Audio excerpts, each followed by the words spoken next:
ನಮಸ್ಕಾರ. ಸ್ಪೆಷಲ್ ಸ್ಟೋರಿಗೆ ಸ್ವಾಗತ. ನಾನು ಶಿವಪ್ರಸಾದ್ ಮಾಗಡಿ. ಯೋಗಿ ಆದಿತ್ಯನಾಥ್ ಉತ್ತರ ಪ್ರದೇಶದ ಮುಖ್ಯಮಂತ್ರಿಯಾದಂತಹ ಬಳಿಕ ಬುಲ್ಡೋಸರ್ ಬಾಬಾ ಅಂತಾನೆ ಪ್ರಖ್ಯಾತಿಯನ್ನ ಪಡೆದಿದ್ರು. ಈ ಬುಲ್ಡೋಸರ್ ಬಾಬಾ, ಈ ಬುಲ್ಡೋಸರ್ ಕಾನ್ಸೆಪ್ಟ್ನ ಬಿಜೆಪಿ ಆಡಳಿತದಲ್ಲಿರುವಂತಹ ಹಲವು ರಾಜ್ಯಗಳಲ್ಲಿ ಇದೇ ಒಂದು ಬುಲ್ಡೋಸರ್ ಕಾನ್ಸೆಪ್ಟ್ನ ಉಪಯೋಗಿಸಿದ್ರು. ಚುನಾವಣಾ ಪ್ರಚಾರಕ್ಕೂ ಕೂಡ, ಉತ್ತರ ಪ್ರದೇಶದ ಚುನಾವಣೆಯ ಪ್ರಚಾರಕ್ಕೂ ಕೂಡ ಇದನ್ನೇ ಬಳಸಿದ್ರು. ಬುಲ್ಡೋಸರ್ ಅಂದ್ರೆ JCPಗಳ ಮಾಡೆಲ್ ಅನ್ನ ಇಟ್ಟು ಚುನಾವಣೆಯ ವೇಳೆಯಲ್ಲಿ ಪ್ರಚಾರವನ್ನ ಕೂಡ ಮಾಡಿದ್ರು. ಇದೇ ಬುಲ್ಡೋಸರ್ ನೀತಿಯನ್ನ ಯೋಗಿ ಆದಿತ್ಯನಾಥ್ ಅವರು ಮುಖ್ಯಮಂತ್ರಿಯಾದಂತಹ ಬಳಿಕ ತಂದಂತಹ ಬುಲ್ಡೋಸರ್ ನೀತಿಯನ್ನ ಬಿಜೆಪಿ ಆಡಳಿತದಲ್ಲಿರುವಂತಹ ಹಲವು ರಾಜ್ಯಗಳು ಇದೇ ಒಂದು ಕ್ರಮವನ್ನ ಪಾಲಿಸೋದಕ್ಕೆ ಮುಂದಾಗಿತ್ತು. ಆದರೆ ಇವತ್ತು ಸುಪ್ರೀಂ ಕೋರ್ಟ್ ಒಂದು ಮಹತ್ವದ ಆದೇಶವನ್ನ ಕೊಟ್ಟಿದೆ. ಈ ಆದೇಶದಲ್ಲಿ ದ್ವಿಸದಸ್ಯ ಪೀಠ, ಗವಾಯಿ KV ವಿಶ್ವನಾಥ್ ಅವರ ದ್ವಿಸದಸ್ಯ ಪೀಠ ಈ ಬುಲ್ಡೋಸರ್ ಕಾನ್ಸೆಪ್ಟ್ಗೆ ಶಾಶ್ವತವಾಗಿ ತೆರೆಯನ್ನ ಎಳೆದಿದೆ. ಇನ್ನ ಯೋಗಿ ಆದಿತ್ಯನಾಥ್ ಅವರು ಇದನ್ನ ಪ್ರಶ್ನಿಸಿ ಮೇಲ್ಮನವಿ ಹೋಗುವಂತ ಸಾಧ್ಯತೆಗಳು ಕೂಡ ಇದೆ. ಆದರೆ ಅದು ಎಷ್ಟು ಮಟ್ಟಿಗೆ ಮತ್ತೆ ಸುಪ್ರೀಂ ಕೋರ್ಟ್ನ ಮೇಲ್ಮನವಿಯ ಪೀಠ ಸ್ವೀಕಾರ ಮಾಡುತ್ತೆ ಅನ್ನೋದನ್ನ ಕಾದ್ ನೋಡಬೇಕು. ಆದ್ರೆ ಈ ಬುಲ್ಡೋಸರ್ ನೀತಿ, ಈ ಬುಲ್ಡೋಸರ್ ಕಾನ್ಸೆಪ್ಟ್ ಇದೆಯಲ್ಲ, ಇದು ಉತ್ತರ ಪ್ರದೇಶದಲ್ಲಿ ಮೊದಲಿಗೆ ಚಾಲ್ತಿಯಲ್ಲಿ ಬರುತ್ತೆ. ಅದಾದ ಬಳಿಕ ಇಡೀ ದೇಶದಾದ್ಯಂತ ಹೊರ ದೇಶಗಳಲ್ಲೂ ಕೂಡ ಈ ಒಂದು ಬುಲ್ಡೋಸರ್ ನೀತಿ, ಬುಲ್ಡೋಸರ್ ಕ್ರಮದ ಬಗ್ಗೆ ವ್ಯಾಪಕವಾಗಿ ಪರ ವಿರೋಧದ ಚರ್ಚೆ ಕೂಡ ಆಗುತ್ತೆ. ಯಾರು ಇದನ್ನ ಇಷ್ಟಪಟ್ರಲ್ಲ ಈ ಕಾನ್ಸೆಪ್ಟ್, ಅವ್ರ ಪರವಾಗಿ ಯಾರು ಮನೆಗಳನ್ನ ಕಳ್ಕೊಂಡ್ರು, ಆಸ್ತಿಗಳನ್ನ ಕಳ್ಕೊಂಡ್ರು, ಕುಟುಂಬಗಳು ಬೀದಿಗೆ ಬಂತು, ಅವರೆಲ್ಲರೂ ಕೂಡ ವಿರೋಧವಾಗಿ ಇದರ ಬಗ್ಗೆ ಚರ್ಚೆ ಮಾಡೋದಕ್ಕೆ ಶುರು ಮಾಡ್ತಾರೆ. ಇದರಲ್ಲಿ ಒಂದು ವಿಚಾರ ಕೂಡ ಬಹಳ ಪ್ರಮುಖವಾಗಿ ಕೇಳಿ ಬಂದಿರುತ್ತೆ. ಇದನ್ನ ಕೋರ್ಟ್ನಲ್ಲೂ ಕೂಡ ಯಾರು ಅರ್ಜಿಗಳನ್ನ ಹಾಕಿದ್ರಲ್ಲ ಕೋರ್ಟ್ಗೆ, ಸೊ ಅವರ ಪರವಾದಂಥ ವಕೀಲರು ಕೂಡ ಇದೇ ವಿಚಾರವನ್ನ ಪ್ರಸ್ತಾಪ ಮಾಡ್ತಾರೆ. ಒಂದು ಸಮುದಾಯವನ್ನ ಓಲೈಕೆ ಮಾಡೋದಕ್ಕೋಸ್ಕರ ಮತ್ತೊಂದು ಸಮುದಾಯದ ಮೇಲೆ ಮಾಡ್ತಾ ಇರುವಂತಹ ದಬ್ಬಾಳಿಕೆ, ಆ ದಬ್ಬಾಳಿಕೆ ಈ ಬುಲ್ಡೋಸರ್ ನೀತಿ. ಮುಸ್ಲಿಂ ಸಮುದಾಯದವರನ್ನ ತುಳಿಯೋದಕ್ಕೆ, ಮುಸ್ಲಿಂ ಸಮುದಾಯದ ಆಸ್ತಿಗಳನ್ನ ಕಬ್ಜಾ ಮಾಡ್ಕೊಳ್ಳೋದಕ್ಕೆ ಈ ರೀತಿಯಾಗಿ ಮಾಡ್ತಿದ್ದಾರೆ ಅನ್ನುವಂಥ ಆರೋಪ ಕೂಡ ಕೇಳಿ ಬಂದಿರುತ್ತೆ. ಅಷ್ಟಕ್ಕೂ ಈ ಬುಲ್ಡೋಸರ್ ನೀತಿ, ಬುಲ್ಡೋಸರ್ ಕ್ರಮ ಅಂದ್ರೆ ಏನು? ಈ ಬುಲ್ಡೋಸರ್ ಕ್ರಮ, ಬುಲ್ಡೋಸರ್ ನೀತಿ ನಾನು ಹೇಳಿದಾಗೆ ಯೋಗಿ ಆದಿತ್ಯನಾಥ್ ಮೊದಲ ಬಾರಿಗೆ ಮುಖ್ಯಮಂತ್ರಿ ಆದಂಥ ಸಂದರ್ಭದಲ್ಲಿ ಜಾರಿಗೆ ತಂದಂತಹ ಒಂದು ಅವರದೇ ಸರ್ಕಾರದ ಒಂದು ರೂಲ್ಸ್ ಅಂತಲೂ ತಪ್ಪಾಗೋದಿಲ್ಲ.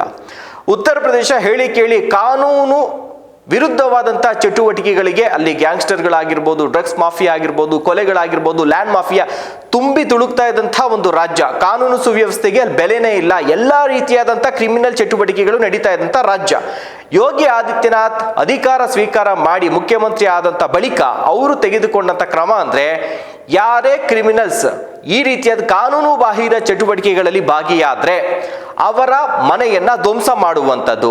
ಏಕಾಏಕಿ ಧ್ವಂಸನ ಅಲ್ಲ, ಅದಕ್ಕೂ ಒಂದಷ್ಟು ನಿಯಮಗಳನ್ನ ಪಾಲಿಸುವಂತ ನಿಟ್ಟಿನಲ್ಲಿ ಒಂದಷ್ಟು ನಿಯಮಗಳನ್ನ ಮುಂದಿಟ್ಟಿದ್ರು. ಯಾರೋ ಒಬ್ಬ ಆತ ಅತ್ಯಾಚಾರ ಪ್ರಕರಣದಲ್ಲೋ ಕೊಲೆ ಪ್ರಕರಣದಲ್ಲೋ ಭಾಗಿಯಾದ ಅಂತಂದ್ರೆ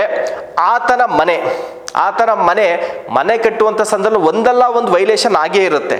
ಸೊ ಆ ವೈಲೇಷನ್ ಆಗಿರುವಂಥ ವಿಚಾರವನ್ನ ಇಟ್ಕೊಂಡು ಏಕಾಏಕಿ ಆ ಮನೆಯನ್ನು ಡೆಮಾಲಿಷ್ ಮಾಡುವಂಥ ಕ್ರಮ, ಅಥವಾ ಯಾರು ಸಾರ್ವಜನಿಕ ಆಸ್ತಿ ಪಾಸ್ತಿಯನ್ನ ಈ ಕೋಮು ಗಲಭೆಗಳು ಅಥವಾ ಈ ಏನು ಪ್ರತಿಭಟನೆ ಮಾಡುವಂಥ ಸಂದರ್ಭದಲ್ಲಿ ಕಲ್ಲೆಸೆಯುವಂಥದ್ದು, ಮಾಬ್ ಈ ರೀತಿಯಾದಂಥವು ಗಲಾಟೆಗಳಲ್ಲಿ ಭಾಗಿಯಾದಂಥವ್ರಿಗೂ ಕೂಡ ಇದೇ ರೀತಿಯಾದ ಕ್ರಮವನ್ನ ಮಾಡಲಾಗ್ತಾ ಇತ್ತು. ಆದರೆ ಅವರನ್ನ ಆರೋಪಿ ಅಂತ ಸಾಬೀತಾದಂಥ ಕೂಡಲೇ ಏಕಾಏಕಿ ಅವರ ಮನೆಯನ್ನ ಯಾವುದೇ ಟೈಮನ್ನ ಕೊಡದೆ, ಅಂದ್ರೆ ಅವನ ಆ ಒಂದು ಪ್ರಕರಣದಲ್ಲಿ ಭಾಗಿಯಾಗಿದ್ದಾನೆ ಅನ್ನುವಂಥ ಒಂದು ಕಾರಣದ ಜೊತೆಗೆ ಆ ಮನೆಗೆ ಏನಾದರೂ ಒಂದು ಲೂಪೋಲ್ಸ್ ಇರ್ತಾ ಇತ್ತು. ಒಂದು ಬಿಲ್ಡಿಂಗ್ ಪ್ಲಾನ್ ತೆಗೆದುಕೊಂಡಿಲ್ಲ, ಅಥವಾ ರಾಜಕಾಲುವೆ ಮೇಲೆ ಕಟ್ಟಿರುವಂಥದ್ದು, ಅಥವಾ ಏನಾದ್ರು ಸರ್ಕಾರಿ ಜಾಗದಲ್ಲಿ ಕಟ್ಟಿರುವಂಥದ್ದು, ಅಥವಾ ಎಕ್ಸ್ಟ್ರಾ ಫ್ಲೋರ್ ಕಟ್ಟಿರುವಂಥದ್ದು, ಈ ತರ ಟೆಕ್ನಿಕಲ್ ಏನು ಎವಿಡೆನ್ಸ್ಗಳನ್ನ ಇಟ್ಕೊಂಡು ಅವ್ರಿಗೆ ಯಾವುದೇ ಒಂದು ನೋಟಿಸನ್ನು ಕೂಡ ಕೊಡದೆ ಏಕಾಏಕಿ ರಾತ್ರೋರಾತ್ರಿ ಮನೆಯನ್ನು ಡೆಮೊಲಿಷನ್ ಮಾಡ್ತಾ ಇದ್ರು. ಸೊ ಈ ರೀತಿಯಾದಂಥ ಒಂದು ಕ್ರಮ, ಈ ಮೂಲಕ ಸಾರ್ವಜನಿಕ ಆಸ್ತಿ ಪಾಸ್ತಿಯನ್ನ ಹಾಳು ಮಾಡುವಂಥವ್ರಿಗೆ,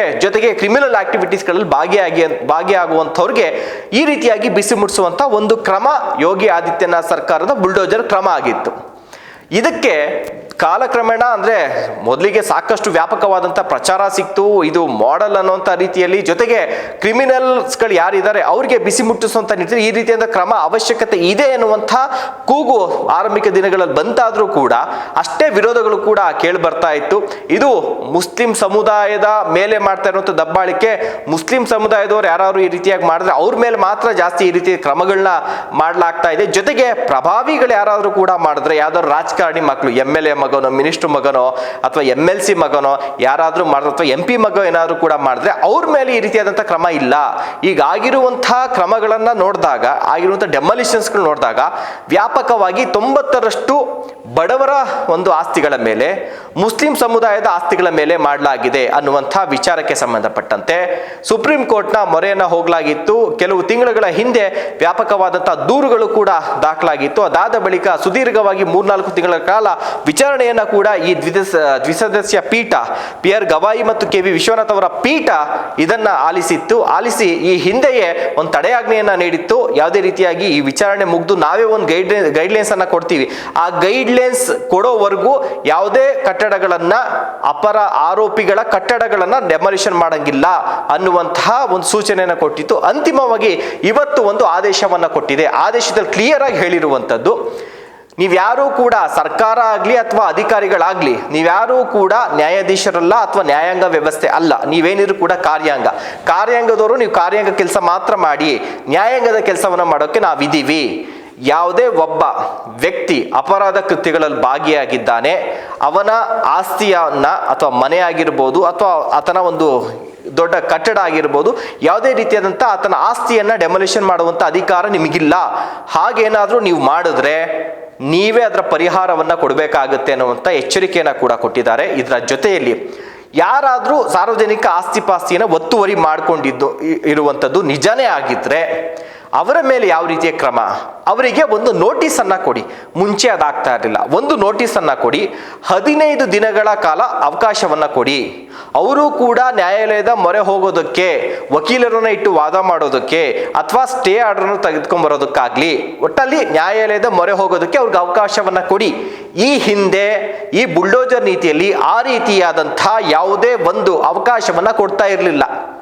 ಹೀಗಾಗಿ 15 ದಿನಗಳ ಕಾಲಾವಕಾಶವನ್ನು ಕೊಡಿ. ನೋಟಿಸ್ ಕೊಟ್ಟಾದ್ಮೇಲೆ, ನೋಡಪ್ಪ ನೀನು ಈ ಥರ ರಾಜಕಾಲುವೆ ಮೇಲೆ ಮನೆ ಕಟ್ಟಿದ್ಯಾ, ಅಥವಾ ಬಿಲ್ಡಿಂಗ್ ಪ್ಲಾನ್ ಅನ್ನು ತೆಗೆದುಕೊಂಡಿಲ್ಲ, ಅಥವಾ ರಸ್ತೆಗೆ ಮನೆ ಕಟ್ಟಿದ್ಯಾ, ಅಥವಾ ಮೋರಿ ಮೇಲೆ ಮನೆ ಕಟ್ಟಿದ್ಯಾ, ಅಥವಾ 3 ಫ್ಲೋರ್ ಬದಲಿಗೆ 5 ಫ್ಲೋರ್ ಕಟ್ಟಿದ್ಯಾ, ಈ ರೀತಿಯಾದಂಥ ಏನು ರೀಸನ್ಸ್ ಇರುತ್ತೆ ರೀಸನ್ಸ್ ಅನ್ನ ಕೊಟ್ಟು ನಾವು 15 ದಿನಗಳ ಒಳಗಾಗಿ, ನಿಮ್ಮ 15 ದಿನ ಕಳೆದ ಮೇಲೆ ನಾವು ನಿಮ್ಮ ಬಿಲ್ಡಿಂಗ್ ಅನ್ನ ಡೆಮಾಲಿಷನ್ ಮಾಡ್ತೀವಿ ಅನ್ನುವಂಥ ಒಂದು ನೋಟಿಸ್ ಅನ್ನ ಕೊಡಿ. ಆತ ನ್ಯಾಯಾಲಯದ ಮೊರೆ ಹೋಗೋದಕ್ಕೆ ಅವಕಾಶ ಸಿಗುತ್ತೆ. ಆತ ನ್ಯಾಯಾಲಯಕ್ಕೆ ಬರಲಿ, ನಾವು ತೀರ್ಮಾನ ಮಾಡ್ತೀವಿ ಅವನು ಇಲ್ಲಿಗೆಲ್ಲ ಕಟ್ಟಿದಾನ, ಲೀಗಲ್ಲ ಕಟ್ಟಿದಾನ, ಅಕ್ರಮ ಸಕ್ರಮ ಮಾಡಬೇಕಾ ಮಾಡಬಾರ್ದ, ಡೆಮೊಲಿಷನ್ ಮಾಡಬೇಕಾ, ಅದನ್ನ ನಾವು ಕೋರ್ಟ್ ಆಸ್ ಎ ಕೋರ್ಟ್ ನಾವು ತೀರ್ಮಾನವನ್ನು ಮಾಡ್ತೇವೆ ಅನ್ನುವಂಥ ಸೂಚನೆಯನ್ನು ಕೊಟ್ಟಿದ್ದಾರೆ. ಸೊ ಹೀಗಾಗಿ ಯಾರೂ ಕೂಡ ಬಿಲ್ಡಿಂಗ್ಗಳನ್ನ, ಇದು ಕೇವಲ ಉತ್ತರ ಪ್ರದೇಶ ರಾಜ್ಯಕ್ಕೆ ಸೀಮಿತವಾಗಿ ಮಾತ್ರ ಕೊಟ್ಟಿರುವಂತಹ ಆದೇಶ ಅಲ್ಲ, ಎಲ್ಲ ರಾಜ್ಯಗಳಿಗೂ ಕೂಡ ಇದು ಅನ್ವಯಿಸುತ್ತೆ. ಅಂದ್ರೆ ಭಾರತದಲ್ಲಿರುವಂತಹ ಎಲ್ಲ ರಾಜ್ಯಗಳಿಗೂ ಕೂಡ ಅನ್ವಯಿಸುತ್ತೆ. ಯಾಕೆ ಇದನ್ನ ಕೂಡ ಮೆನ್ಷನ್ ಮಾಡಿದ್ದಾರೆ ಅಂತಂದ್ರೆ, ಉತ್ತರ ಪ್ರದೇಶದಲ್ಲಿ ಯಾವಾಗ ಈ ಬುಲ್ಡೋಜರ್ ರೂಲ್ಸ್ ಜಾರಿಗೆ ಬಂತಲ್ಲ, ಇದನ್ನ ಅನುಸರಿಸಿ BJP ಆಡಳಿತದಲ್ಲಿರುವಂತಹ ಹಲವು ರಾಜ್ಯಗಳಲ್ಲಿ ಇದನ್ನ ಫಾಲೋ ಮಾಡಲಾಯಿತು. ಹೀಗಾಗಿ ಇವತ್ತು ಕೊಟ್ಟಿರುವಂತಹ ಆದೇಶ ಎಲ್ಲ ರಾಜ್ಯಗಳಿಗೂ, ಭಾರತದಲ್ಲಿರುವಂತಹ ಎಲ್ಲ ರಾಜ್ಯಗಳಿಗೂ ಇದು ಅನ್ವಯಿಸುತ್ತೆ ಅನ್ನುವಂತಹ ಸೂಚನೆಯನ್ನ ಜೊತೆಗೆ ಎಚ್ಚರಿಕೆಯನ್ನ ಕೂಡ ಇವತ್ತು ಕೊಟ್ಟಿರುವಂಥದ್ದು. ಸೊ ಹೀಗಾಗಿ ಈ ಒಂದು ಕ್ರಮದ ಕುರಿತಾಗಿ ಯೋಗಿ ಆದಿತ್ಯನಾಥ್ ಅವರು, ಉತ್ತರ ಪ್ರದೇಶದ ಮುಖ್ಯಮಂತ್ರಿಗಳು, ಮೇಲ್ಮನವಿಯನ್ನ ಹೋಗ್ತಾರ ಅಥವಾ ಕೋರ್ಟ್ ಕೊಟ್ಟಿರುವಂತಹ ತೀರ್ಪೇನಿದೆ, ಆದೇಶ ಏನಿದೆ ಅದನ್ನ ಗೌರವಿಸಿ ಹಾಗೆ ನಡ್ಕೊಂತಾರ, ಅಥವಾ ಅವರ ಪ್ರಖ್ಯಾತಿಗೆ, ಅವರ ಸರ್ಕಾರಕ್ಕೆ ಈ ಬುಲ್ಡೋಜರ್ ಅನ್ನುವಂಥ ಕಾನ್ಸೆಪ್ಟು ಜೊತೆಗೆ ಅವ್ರಿಗೂ ಕೂಡ ಬುಲ್ಡೋಜರ್ ಬಾಬಾ ಅನ್ನುವಂಥ ಹೆಸರನ್ನು ತಂದುಕೊಟ್ಟಂತಹ ಹಿನ್ನೆಲೆಯಲ್ಲಿ, ಇಲ್ಲ ಇದನ್ನ ವೈಯಕ್ತಿಕವಾಗಿ ತೆಗೆದುಕೊಂಡು ನಮ್ಮ ಸರ್ಕಾರದ ಇದು ಪ್ರತಿಷ್ಠೆಯ ಪ್ರಶ್ನೆ ಅಂತ ಹೇಳಿ ದ್ವಿಸದಸ್ಯ ಪೀಠ ಕೊಟ್ಟಿರುವಂಥ ಆದೇಶವನ್ನು ಏನಾದ್ರು ತ್ರಿಸದಸ್ಯ ಪೀಠಕ್ಕೆ ಏನಾದ್ರು ಕೂಡ ಹೋಗುತ್ತಾ, ಅಥವಾ ಪಂಚಸದಸ್ಯ ಪೀಠಕ್ಕೆ ಏನಾದ್ರು ಕೂಡ ಹೋಗುತ್ತಾ, ಮೇಲ್ಮನವಿಯನ್ನು ಸಲ್ಲಿಸಿದ್ರು ಕೂಡ ಮತ್ತೆ ಸುಪ್ರೀಂ ಕೋರ್ಟ್ ಯಾವ ರೀತಿಯಾದಂಥ ತೀರ್ಪನ್ನು ಕೊಡಬಹುದು, ಹೀಗೆ ಎಲ್ಲವನ್ನ ಕೂಡ ಲೆಕ್ಕಾಚಾರ ಮಾಡಿ ಮೇಲ್ಮನವಿ ಹೋಗ್ಬೇಕಾ ಬೇಡವಾ ಅಂತೇಳಿ ಯೋಗಿ ಆದಿತ್ಯನಾಥ್ ಅವರ ಸಂಪುಟ ಜೊತೆಗೆ ಯೋಗಿ ಆದಿತ್ಯನಾಥ್ ಅವರ ಸರ್ಕಾರ ಯೋಚನೆಯನ್ನ ಮಾಡ್ತಾ ಇರುವಂಥದ್ದು ಒಂದು. ಬಹಳ ಪ್ರಮುಖವಾಗಿ ಮತ್ತೊಂದು ವಿಚಾರವನ್ನ ಇಲ್ಲಿ ಸುಪ್ರೀಂ ಕೋರ್ಟ್ ಪ್ರಸ್ತಾಪ ಮಾಡಿದೆ ತನ್ನ ತೀರ್ಪಿನಲ್ಲಿ. ಯಾರೋ ಮಗ ಅಥವಾ ಮಗಳು ಮಾಡಿದಂಥ ತಪ್ಪಿಗೆ ತಂದೆ ತಾಯಿಯನ್ನ ಮನೆಯೆಲ್ಲ ಒಡೆದು ಆ ತಂದೆ ತಾಯಿ ಅಥವಾ ಅಜ್ಜ ಅಜ್ಜಿ ಅಥವಾ ಮನೇಲಿ ಪುಟ್ಟ ಮಕ್ಕಳು ಅಥವಾ ಹೆಂಡತಿ ಅವ್ರ ಮಕ್ಕಳನ್ನ ರಾತ್ರೋರಾತ್ರಿ ಅವರ ಮನೆಯನ್ನ ಹೊಡೆದು ಬೀದಿಗೆ ತಂದು ನಿಲ್ಲಿಸುವಂಥದ್ದು ಎಷ್ಟು ಮಟ್ಟಿಗೆ ಸರಿ? ಒಬ್ಬ ಮಗ ಕೊಲೆ ಮಾಡಿದ್ದಾನೆ ಅಂತಂದ್ರೆ ನ್ಯಾಯಾಲಯ ಮಗನಿಗೆ ಶಿಕ್ಷೆಯನ್ನ ಕೊಡುತ್ತೆ. ಅದನ್ನ ಹೊರತುಪಡಿಸಿ ಅವರ ಅಪ್ಪ ಅಮ್ಮ ಹುಟ್ಟಿಸಿದಂಥ ತಪ್ಪಿಗೆ, ಅವ್ರನ್ನ ಬೆಳೆಸಿದಂಥ ತಪ್ಪಿಗೆ ಅವರ ಅಪ್ಪ ಅಮ್ಮಗೆ ಶಿಕ್ಷೆ ಕೊಡುತ್ತಾ? ಅವರ ಹೆಂಡತಿ ಮಕ್ಕಳನ್ನ ಬೀದಿಗೆ ತಂದು ನಿಲ್ಲಿಸುವಂತೆ ಮಾಡುತ್ತಾ ನ್ಯಾಯಾಲಯ? ಮಾಡೋದಿಲ್ಲ. ಅದೇ ನಿಮ್ಮ ಸರ್ಕಾರಕ್ಕೂ ನಮ್ಮ ಕಾನೂನು ವ್ಯವಸ್ಥೆಗೆ ಅಂದ್ರೆ ನಮ್ಮ ನ್ಯಾಯಾಂಗ ವ್ಯವಸ್ಥೆಗೆ ಇರುವಂತಹ ವ್ಯತ್ಯಾಸ. ಹೀಗಾಗಿ ಈ ವಿಚಾರವನ್ನ ಕೂಡ ಇಲ್ಲಿ ಪರಿಗಣನೆ ಮಾಡಿರುವಂಥದ್ದು. ಜೊತೆಗೆ ಯಥೇಚ್ಛವಾಗಿ ಮುಸ್ಲಿಂ ಸಮುದಾಯದ ಕಟ್ಟಡಗಳನ್ನೇ ಈ ಒಂದು ಕ್ರಮದಲ್ಲಿ ಧ್ವಂಸ ಮಾಡಿರುವಂಥದ್ದು. ಈ ಎಲ್ಲ ವಿಚಾರಗಳನ್ನು ಮನಗೊಂಡು ಬಂದಂತಹ ಒಂದು ಈ ಮನವಿಗಳನ್ನ ಪರಿಶೀಲಿಸಿ ಸುದೀರ್ಘವಾದಂತಹ 3 ತಿಂಗಳ ಕಾಲ ಚರ್ಚೆಯನ್ನು ನಡೆಸಿರುವಂತಹ ಮಾನ್ಯ ದ್ವಿಸದಸ್ಯ ಪೀಠ PR ಗವಾಯಿ ವಿಶ್ವನಾಥ್ ಅವರ ಪೀಠ ಈ ಒಂದು ಮಹತ್ವದ ಆದೇಶವನ್ನ ಕೊಟ್ಟಿರುವಂಥದ್ದು. ಸೊ ಈ ಒಂದು ಕ್ರಮ ಏನಿತ್ತಲ್ಲ, ಈ ಕ್ರಮದ ಬಗ್ಗೆ ತಮ್ಮ ಅಭಿಪ್ರಾಯಗಳೇನು? ಇದು ಮುಂದುವರಿಬೇಕಾಗಿತ್ತ? ನೋಡಿ, ನ್ಯಾಯಾಲಯದ ಆದೇಶವನ್ನು ಯಾರು ಕೂಡ ಪ್ರಶ್ನೆ ಮಾಡೋಗಿಲ್ಲ, ನಾವು ಕೂಡ ಮಾಡ್ತಾ ಇಲ್ಲ, ನೀವು ಕೂಡ ಮಾಡಬೇಡಿ. ತಮ್ಮ ಕಮೆಂಟಲ್ಲಿ ಯೋಗಿ ಆದಿತ್ಯನಾಥ್ ಅವರ ಸರ್ಕಾರ ಈ ರೀತಿಯಾದಂತಹ ಕ್ರಿಮಿನಲ್ ಚಟುವಟಿಕೆಗಳನ್ನ, ಸಾರ್ವಜನಿಕ ಆಸ್ತಿ ಪಾಸ್ತಿಯನ್ನ ಹಾಳು ಮಾಡುವಂಥವ್ರಿಗೆ ಈ ಬುಲ್ಡೋಜರ್ ರೂಲ್ಸ್ ಅನ್ನ ಜಾರಿಗೆ ತಂದಿತ್ತಲ್ಲ, ಇದು ಸರಿನಾ ತಪ್ಪಾ? ನಿಮ್ಮ ಅಭಿಪ್ರಾಯ. ಇಷ್ಟು ವರ್ಷಗಳ ಕಾಲ ನೀವು ಕೂಡ ಸಾಕಷ್ಟು ಇವೆಲ್ಲ ನೋಡಿರ್ತೀರಿ, ಜೊತೆಗೆ ಸುದ್ದಿವಾಹಿನಿಗಳು ತಿಳ್ಕೊಂಡಿರ್ತೀರಿ, ಪೇಪರ್ಗಳಲ್ಲಿ ನೋಡಿರ್ತೀರಿ. ಇದ್ರ ಬಗ್ಗೆ ನಿಮ್ಮ ಒಂದು ಅಭಿಪ್ರಾಯ ಏನು? ಯೋಗಿ ಆದಿತ್ಯನಾಥ್ ಅವರು ಇದು ಮೇಲ್ಮನವಿ ಹೋಗ್ಬೇಕಾ ಬೇಡವಾ? ಅದ್ರ ಬಗ್ಗೆನೂ ಕೂಡ ತಾವು ಕಮೆಂಟ್ ಮಾಡಿ ಅಂತ ಹೇಳ್ತಾ ಕಾರ್ಯಕ್ರಮ ಮುಗಿಸ್ತಾ ಇದ್ದೀವಿ. ನಮಸ್ಕಾರ.